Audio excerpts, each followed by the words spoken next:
Hey, this is Pops, and I want to talk about Spider-Man Unforgiven #1. I don't think there's a second issue or not. I don't know. It's a little mini series. I know it's going to connect to X-Men and Captain America, and Spidey is kind of caught up in the middle of like Midnight Suns vampire stuff, and I was like, huh, that's weird. Okay, so it's called horror stuff.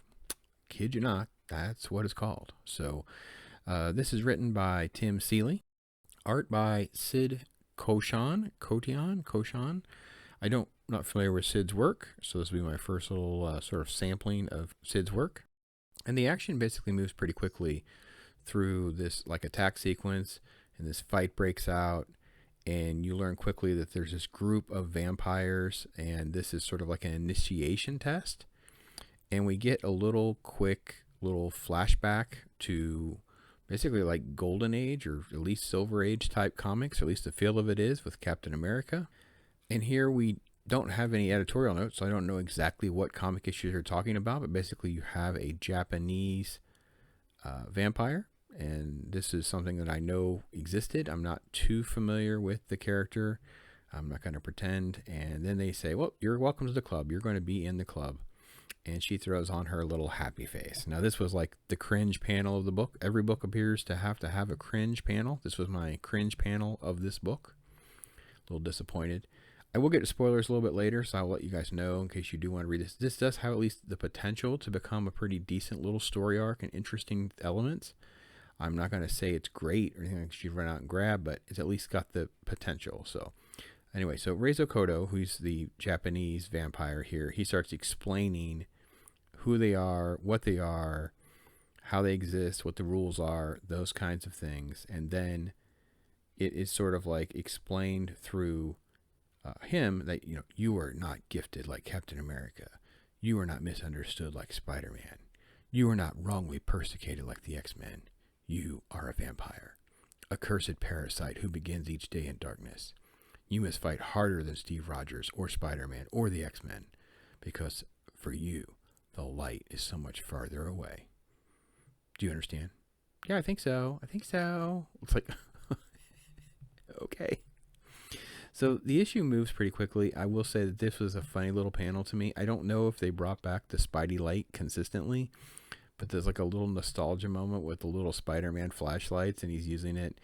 And he has this commentary where he breaks into an apartment to follow these different clues of what he's trying to figure out. But the transitions are so strange and abrupt. Like it cuts and you have this sort of like he sees the smell of, and it's like a giant ant. But then the next page, it's like he's thrown against the wall, and you have this character who's not properly introduced. Like we don't quite understand what's going on as things move rather quickly. And I was really sort of put off by how it just moves. It cuts again, and you're in a different part of the apartment. His spider senses are tingling, and then the sort of like fight breaks out. Now, here's where we get a little spoilery. At least this is a little bit more of like what's actually going on in the issue. So if you don't want to go on or know what's going on, please go ahead and dip back later after you check the book out. It is like a $4.99 book. It's brand new. So here's Salome, who's like the Sorceress Supreme, or was the Sorceress Supreme, is basically infected and attacking, and then of course she's having to face off against the Forgiven. So the Forgiven have sort of like an Avengers Assemble moment as it attacks, and you can see it here on the left. And Spidey is like under some sort of spell, like he's totally messed up. So they're having their fight. Spidey is throwing off the new little girl, the new little recruit, and then it seems like things are going well because the Forgiven, they have their little spiel about who they all are and what they're doing, and they take on Salome. And Spider-Man is messed up, and he starts strangling, like they have these hallucinations almost, like he's so messed up. But reality is the fight goes on with Salome, and then you kind of get this little twist, and you realize, oh, wait a minute, this is who she really is. She's Zawadi. So she's basically one of the Bloodstone fighters. So she fought alongside Ulysses Bloodstone.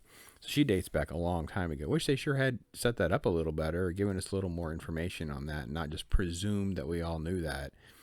Haven't seen that character in, golly, decades. Anyway, so you have these little comments. I will say this was a funny panel because he's basically joking with Spider-Man. Like, I know you normally have jokes and quips and whatever. and I know you don't know what to say right now. And then he kind of like has a little joke, but it's kind of fun. And then there's this major twist, like bam, Spidey leaves the scene, and then like this happens.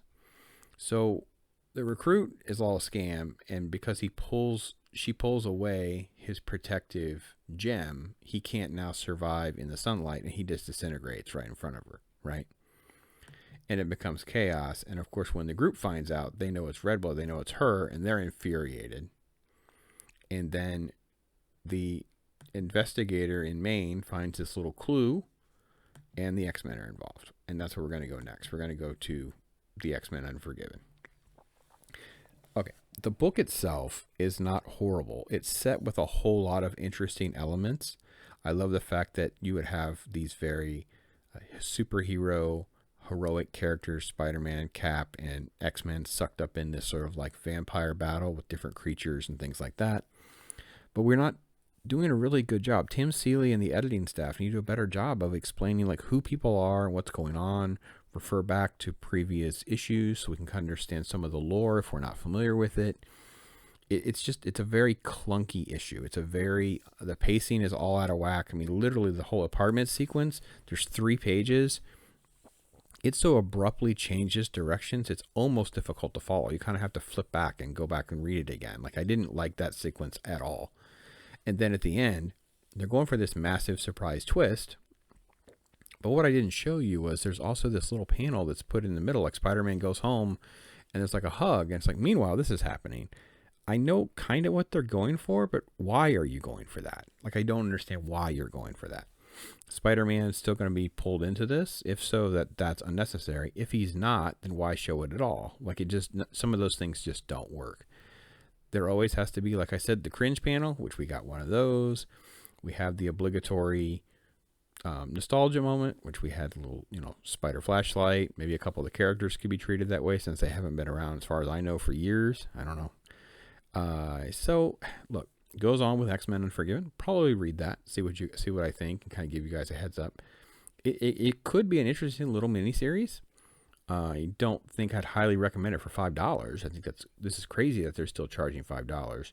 So anyway, that's my take on it. Just thought I'd throw that out there, see what you guys think. I appreciate your time. I am Pops.